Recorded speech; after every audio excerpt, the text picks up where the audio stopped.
And so that was my brief intro. And so now we'll get into learning more about these species from Tom Algier.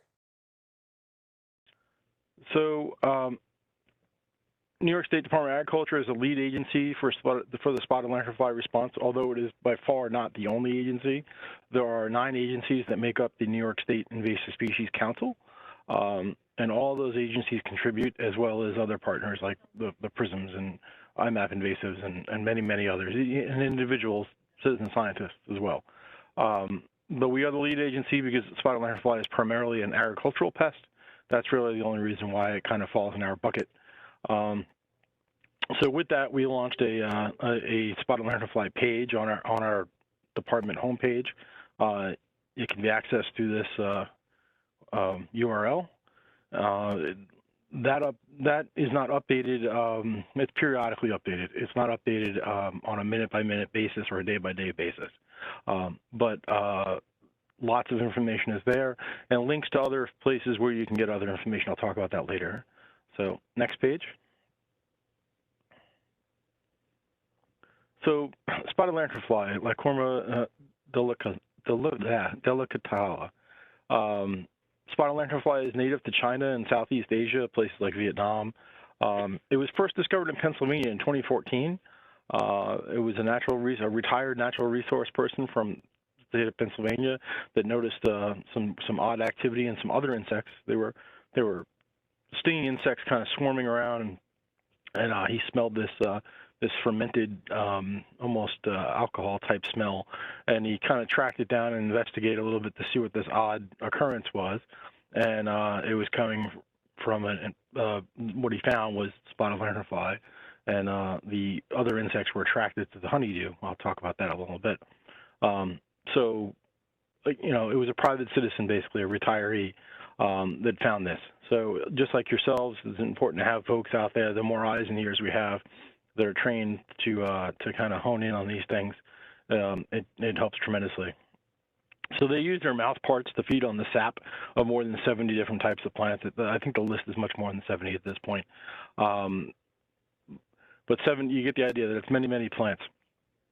They have piercing, sucking mouth parts. They don't suck out the sap. It's so much as the sap pressure in the plant pushes the sap through the insect. So they prefer tree of heaven, Alanthus altissima, as their primary host. They produce much better. They produce healthier offspring. They produce more offspring when they feed on tree of heaven. But they can also complete their life cycle using some other native plants like maple and walnut and things like that.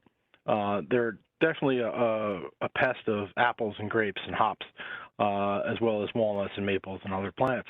The grape industry is at greatest risk, just because the way they feed and the way the plants react. So, next slide. I mentioned a little bit about their honeydew. Here you can see a picture of someone's deck on their steps. The bottom step has been power washed, and the other 2 steps are black and sticky and gooey. That kind of ties into what Mitch was talking about as far as it being a nuisance pest in urban and suburban areas. Really anywhere it occurs, it's going to rain down honeydew, which is an excrement. It's sugary sweet, and then black sooty mold will grow on this on sooty mold. It can start to ferment. You see that top right picture there with the masses of adult spotted lanternfly. That frothy substance at the bottom is the honeydew as it starts to ferment. You can also see it here covering some grape leaves. It starts to block the ability of the plant to photosynthesize because it coats the leaf in that black sooty mold, and it just becomes a real nuisance. You can see on this on the bottom right there is someone's post. I believe it was a clothesline. So you probably wouldn't want to be drying your clothes under this and having your clothes covered in honeydew. Not really a ideal situation, but pretty much anything under it: cars, vehicles, kids, toys, anything underneath, picnic tables, benches. It will cover this, cover the surface, and it's just a sticky mess. So, next slide. As far as the agricultural impacts, I mentioned grapes. So our vineyard losses in New York State could be, and nationally, could be tremendous. New York ranks third in grape production. That might come to a surprise to some folks. Everyone thinks of grapes. I think of California, which we are dwarfed by California, and we come in a close third past Pennsylvania. There's quite a bit of wine, table grape, and juice grapes. Juice grapes are primarily in the western part of the state. So that's a big potential threat to, or not potential anymore, because it's here in New York State, but it's a big threat to our agricultural crops, such as grapes. Orchards that produce apples and stone fruit, again, it's a threat to those as well. They are a little bit easier, a little bit better prepared to not so much defend, but adapt to the feeding practices of the spotted lanternfly, but the coating of the honeydew is still, it's going to affect the crop because it's going to diminish the plant's ability to photosynthesize. New York State has been promoting hops, local hop growing for a lot of local breweries, things like that, for the last several years. And of course, hops is another host plant for spotted lanternfly. Environmental impacts as well, which are also important. They could affect some forest and forest products, such as maple and walnut, things like that. So, next page. So where is it?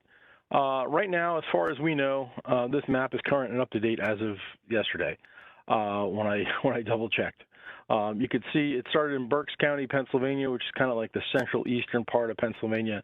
And as you can see, it's kind of spiderwebbed out from there, spilling over into the neighboring states. In New York State, it's in all 5 New York City boroughs or counties. It's also in Tompkins, Orange, Rockland, Ulster, Broome, Westchester, Nassau, and Suffolk. Now, that does not mean the entire county is infested. Take Tompkins County, for instance. It's a very small area in Ithaca. We believe we have eliminated it from that site through treatments and monitoring and survey. So just because the county is listed doesn't necessarily mean the entire county is infested. On the other end of that spectrum would be Richmond County, which is Staten Island.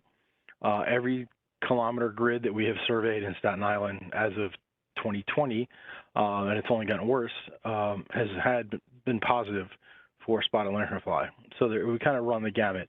So don't let the blue areas think that everything in that area is covered. It's not. So next page. So the emergence prediction, as I mentioned briefly, that emergence has occurred here in New York State. So this emergence map is a few days old. I think it's dated on here. Nope, I don't see the date. So this is about a week old. But you can see most of New York State has up to 50% emergence predicted, especially in the lower Hudson Valley and Long Island, New York City, which is where we're finding them. So that this is a little lag time, but it's pretty accurate.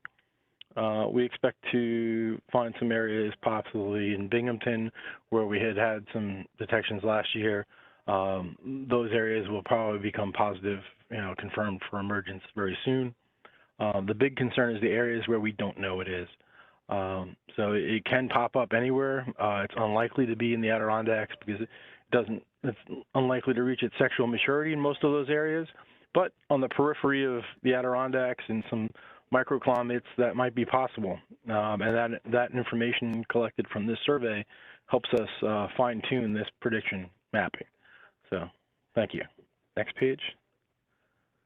As I mentioned, New York City reports are coming in. These came in last week. The one on the left there is from a rooftop patio that was on the 34th or 38th, I think it was the 38th floor on the west side of Manhattan, and you can see 3 tiny little nymphs crawling around. So there must have been an egg mass up high on the building. They've hatched out. Based on the size, they're very tick-like when they first hatch. The first instar is very small. I've blown up and kind of expanded the one on the right. It looks a little bit bigger than reality what it is. I wish I had something in there like a pencil or a dime or something. It's quite small, but you can see those distinctive little white markings on the back. So you wouldn't see a tick with multiple white dots like that. So it's easy to tell from a tick that way, but the size is about the same size as a tick when they first emerge. So next page. On Long Island and the Hudson Valley, we're also seeing emergence. So these pictures came in yesterday morning. The one on the left there is from Newburgh, and the one on the right there is from, sorry, the one on the left is from Highland. The one on the right is from Bohemia. You can see that there must be an egg mass real nearby because those first instar nymphs have not started to disperse yet. Once they hatch, the first instars disperse themselves into the environment, and they're very, very difficult to find just because they are generalist feeders at that point, and they're so tiny. When they first hatch, they kind of cluster together like you can see on the photo on the right. But once they start to disperse, as you can see on the left, they're much harder to detect in the environment. So as they get larger, they're easier to detect. So next page. The life cycle. So currently we're in this kind of bottom center. The nymphs are beginning to emerge. What happens then is they'll metamorphosize and they'll shed their exoskeleton 3 times. The 4th time that they do that, well, let me back up. So they'll shed their exoskeleton 3 times, and they'll remain basically the same, just slightly larger versions of themselves, but they'll be black with white dots. Then the next nymph stage will start to have these little red dots on their wing pads, and they're much easier to spot in the environment. By that point, they're about the size of a dime, and with that bright red wing pad coloring, they're easy to spot. And then later in the summer, towards July, the adults will start to emerge as it metamorphosizes for the final time and becomes an adult. And thanks for the thank you, appreciate that.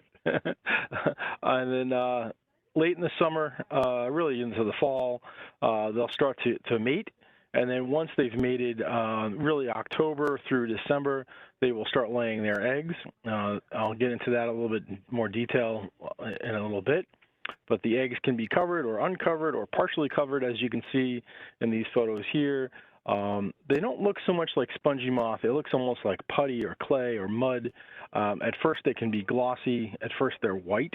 And within a few hours or day, they start to turn tan and brown. So there's variability in color and texture. They don't necessarily always stay smooth like it appears in this photo. So it's a little tricky that way because you can't say the egg masses look like this because they can look like this, or that. You know, there's a little bit of variability there, but I'll give some better examples of that in a little bit. So next page. Just another graphic here. So the life stage we're in right now is kind of boxed out in yellow, kind of the end of the egg stages, although we can still see those hatching up until June, although June's just right around the corner. Right now we're looking at first, maybe some possible second instars. If you look at the little pictures there on the left side, the second one down is that first instar nymph. It looks really tiny. So what it's perched on there is a spruce needle. So it gives you an idea for size. They are very, very tiny. So you can see it perched there getting ready to jump off. They are leaf hoppers, so it's getting ready to hop off that spruce needle. So if you can picture a spruce tree and how small the needles are, that gives you an idea of scale for that insect. And there's some of the eggs on the underside of a branch, completely covered. So we can find basically those 2 life stages at this point. But, you know, I'm sure that once you go through this training and this webinar and you're out there looking for spotted lanternfly, you know, we ask you to do it at multiple seasons. So later on in the year, you could possibly find the other life stages, you know, the later instar nymphs and then also the adults. But for today, we're just going to concentrate mostly on the eggs and the early nymphs. So next page. So the eggs, you know, I don't know if you could see this. This is an ailanthus tree. It's got that cantaloupe-type bark. If you look closely in the center there, you can see a spot that's a little bit different, a little off color. Even the top part is still a little bit white. It's probably a very freshly laid egg mass. It's not glossy as the earlier picture. If you click one more time, Mitch, please. It kind of highlights it. And then if you go toggle back, sorry. So you can, and then back again. So you can spot that, you know, once you get kind of train your eyes to look for it, it blends in. It's very easily camouflaged. But once you kind of get trained to spotting them, it becomes easier. So, but it's very easy to miss these. And this one's out in the open, nice clear lighting, bright lighting, and nice clear view. If they're tucked under things, which they often are, it becomes more problematic to spot the egg masses. So next page, please. As I mentioned, they like to lay in protected areas. So here's a little some cat facing on a tree trunk rather, where it looks like either there was some sort of wound, either a branch had broken off, or maybe there was something that had banged up against the tree and it started producing wound wood, and the bark's curling over. So looking straight at the tree trunk, you wouldn't see the egg mass, but from the side, you can see where the bark is kind of making that little protected shelter, and then on the right, you can really see the egg mass tucked under that bark. And that's just a zoomed in version. But from the side, it just looks like tree bark, maybe a piece of dirt, up underneath there, maybe some mud from a mud dauber or something like that. But when you zoom in, you can see that it's clearly a spotted lanternfly egg mass. So those protected areas are really key to hone in on when you're looking. So next page. Here's a good example of the female laying some eggs again on a lanthus. Got that cantaloupe-like skin. So there's a completely covered egg mass on the upper left, and then the adult, who's probably laying more eggs or just been disturbed as she was laying those uncovered eggs on the right. Typically, that's not a full egg mass. Anywhere from 40 to 70 eggs per egg mass is average, is common. And then, as I mentioned, they can be covered or uncovered, depending on really on anything, but probably about 50-50 chance that they'll be covered. So next page. They do like protected areas, as I mentioned, so you can see this rim entire. You lift it up, and underneath there's all these egg masses, and they blend in so well. It's very difficult to spot them, and it blends right in. It looks like, part of the rusty metal or just some mud on the tire, maybe a little splotch or something. But these are all egg masses in under that rim that was laying on the ground, protected site. Some of the variability there in the center left side, you can see the protective covering on the egg mass is starting to dry out. It looks almost like more like mud at that point. And it's a partially uncovered egg mass next to it. What's interesting to note between those egg masses or eggs on that center egg mass and the one on the bottom is that the one on the bottom have already started hatching out. You can see those little slits. It looks almost like an oval or a linear slit in the eggs. Those have actually begun to hatch out. They haven't all hatched out, but they're definitely hatching out. So you can tell whether it's a new set of eggs, which will look like the ones in the center right, and then it looks like they have a little pull tab. And then when they've hatched out, that little pull tab is absent, and the center part has that little slit.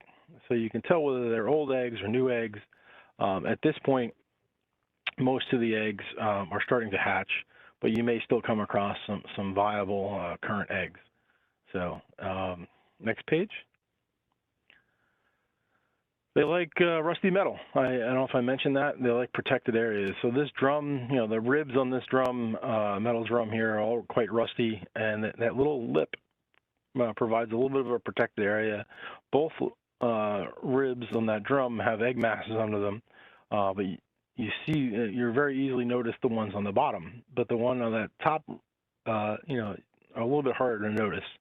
So if you're standing above it, a typical average, adult is going to be looking down at that. You wouldn't even see those egg masses unless you stood back.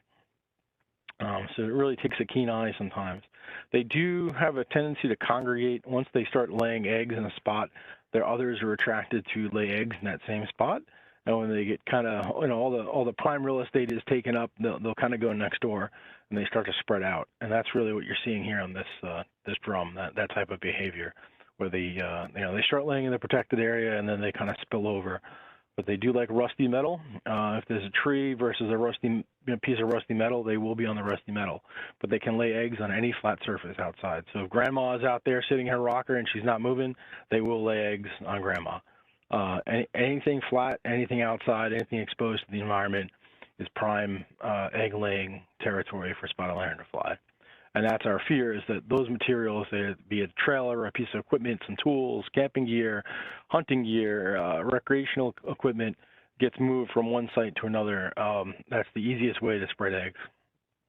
And here's another good example of the egg masses, covered versus uncovered.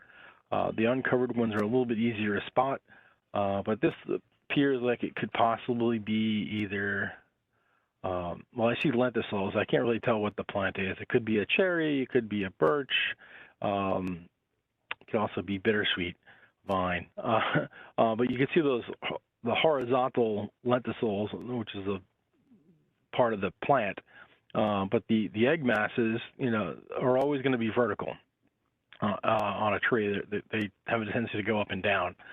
Even on the barrel there, you can see the egg masses have a tendency to be vertical. But the covered egg mass is a little bit harder to spot. It blends in, where the exposed ones are a little bit easier to spot. So just some other tips to look for, that, when you're looking at plants that have lenticels, if they're going horizontal, don't panic. And they're usually spaced out like they are in this plant, where the eggs are actually clustered and stacked, row upon row, stack upon stack. So if you see just a little dots on the tree, don't panic. If they're all lined up in neat rows, that's the time to take a second look. So next page. Rusty metal again. Did I mention rusty metal? I think I mentioned rusty metal, because they like to lay on rusty metal. So this tractor trailer, railroad tracks, not rusty metal, but a piece of recreation equipment, a little camp chair that was left outside, laying down on the ground. When it was lifted up, these egg masses were found. The dogs from the Lower Hudson Prism, from the New York, New Jersey Trail Conference, were able to detect the egg mass on the underside of this railroad track. Very difficult spot for humans to survey, even with inspectional mirrors. The dogs are much more effective in situations like that. But the back end of this tractor trailer on this, light housing, a protective piece of metal to protect those lights. The top side, no eggs whatsoever. The underside, as you can see, there's probably a couple dozen egg masses right there. So, next page. So the take-home messages, as far as spotted lanternfly goes, and this current season that we're in now, is keep looking for egg masses. They definitely are still out there. The early nymphs, the black ones with the white spots, whether it's the first, second, or third instar, they just get a little bit bigger each time, but they start off tick size, and they kind of get up towards about the size of a dime. They're hard to spot right now, but they get easier to spot as they get older. So you should be looking for those now. Any flat protected areas, think under and behind. Are they under that fence? The rail on that fence? Or are they behind? On the barrel? Or are they behind the back side of it? Those are the places to really check. Behind the bark, things like that. So when you're looking at flat protected areas, think under and behind. Well, as I mentioned several times, I think I got the point across. I hope I did. They like rusty metal. And the really important thing is negative is good. So if you're out there surveying and you're not finding it, that's great. That's great data to report, because we know somebody has looked there, and we know that we can concentrate our efforts someplace else. So negative is not always bad. When it comes to survey, negative is good. I used to joke around when I was on the Asian longhorn beetle program that I didn't get paid to find Asian longhorn beetle. I get paid to not find it. Negative survey is good. We did not want to find it, but if we wanted to look for it, but we did not want to find it, if that's what I'm trying to say. So very much the same with this pest. We want to look for it. We don't want to find it, but we do want to look for it. If it is found, we need to report that. But negative data is always a good thing.